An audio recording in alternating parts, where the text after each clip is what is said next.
Now, IGN isn't just, the network isn't just games, right? There's lifestyle content and other things that are there. So, I mean, is IGN moving away from its gaming heritage in order to sort of push a more lifestyle sort of thing? I mean, like, how does that sit? I think that unlike a lot of the other gaming media outlets that we've all been aware of, they've all depended entirely on gaming vertical to thrive and to stay alive. And pretty much all of them that have depended just on the gaming vertical to thrive and stay alive have not done that well. And IGN several years ago started thinking, you know, we don't want to just, I mean, we obviously want to reach gamers, but we want to widen our net. And how can we widen our net? And so we did that by appealing to the lifestyle of the gamer.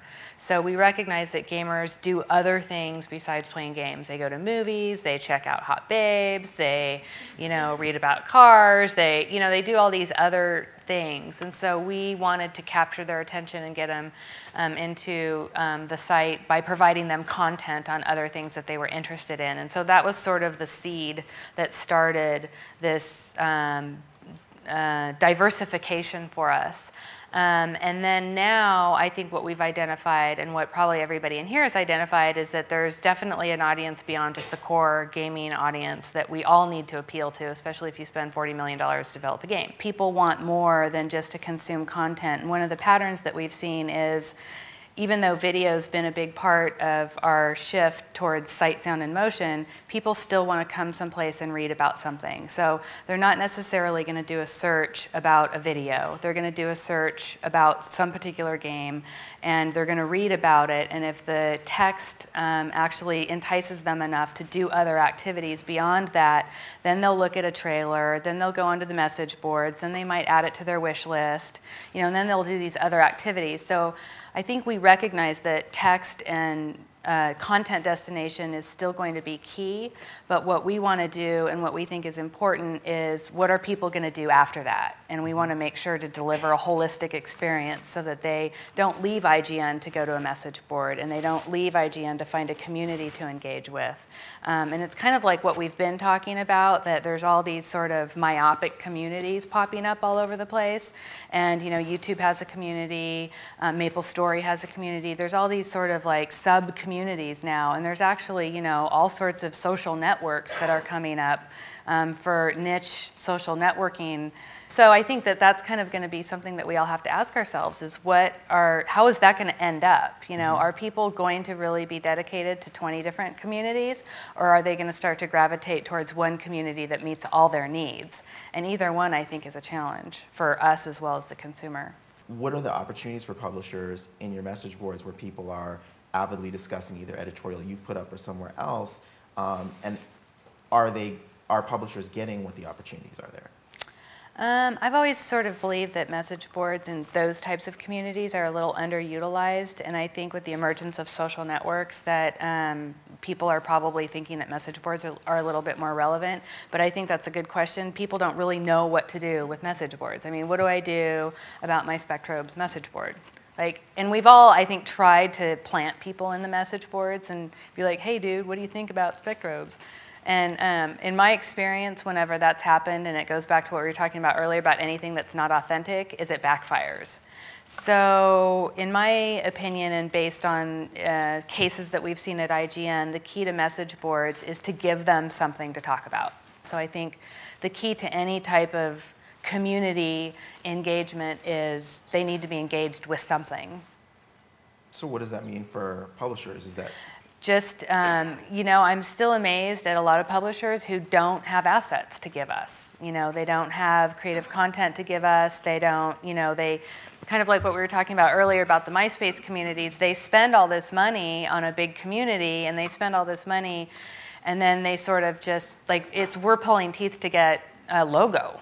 Or, you know what I mean? So fortunately, we have really creative people that can sometimes make something out of nothing, but give us information, share information, let the walls come down, you know, share, and we would never do something that you didn't approve of from an ad sales perspective, but, you know, the more you give us, the more you give the audience, the better off you are. And I think that that's sort of a shift in thinking is if we empower the users with information and with stuff to do, we're not shooting ourselves in the foot. We're empowering them to carry the message for us. What's the role of advertisers in a community-based world? I mean, does that mean, should it be more, does that tilt the needle in the publisher organization more towards PR, more towards promotions? Is it still advertised in the way it's always been? I mean, like, how do you speak in that world where, like you said, when people have tried to speak directly, people have rejected a number of those messages and they kind of want to talk about what they want to talk about?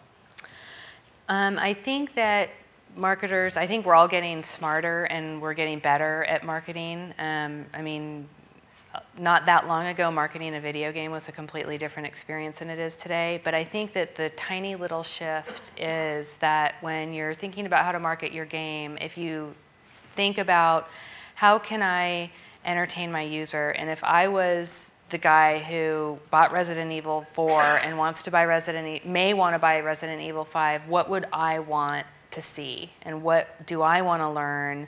And put yourselves in the shoes of the person that might or might not consume your game.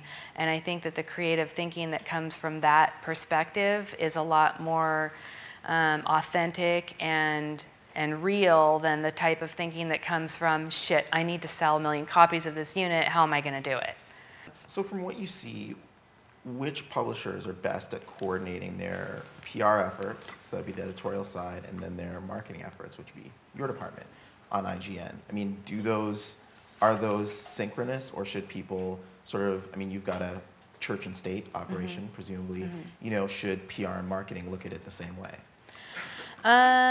Yes, I think one example is Rockstar did a program with us for Red Dead Redemption, and they worked with our editorial staff on an exclusive reveal of the title, and you know, the marketing team got a hold of it and communicated to us what was going on, and we ended up essentially extending that PR effort that would have lasted, you know, a couple of days to, you know, like a 2 or 3 week long campaign, and their daily page views went from 900 to 20,000, and that, you know, was relatively inexpensive. I think it was a great investment. It turned into a whole pre-launch sort of effort, and it was simply a matter of sharing information and coordinating, and, you know, the right hand talking to the left.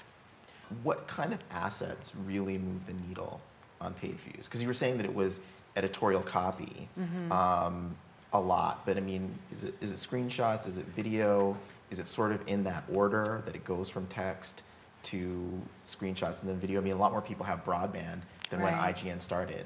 So what are the assets that really move the needle? Definitely captivating content. You know, the Resident Evil 5 content was really astounding. The Batman content that's gone up recently was really astounding. The Infamous campaign had some really great content. Prototype gave us some amazing assets and creative, and I think we all know when we see something and we feel like we've got something that's really powerful and speaks to the audience and is going to be coveted, that it's going to resonate and people are going to consume it. Anything that kind of gives the super core people like a feel good, like I got to do this, if it's a closed beta, anything that, you know, they get. Prince of Persia did a release where if you pre-ordered, you got an extra level in Prince of Persia, and that pre-order campaign went really well because they got free content that nobody else got if they didn't pre-order the campaign. So anything that sort of makes them feel special.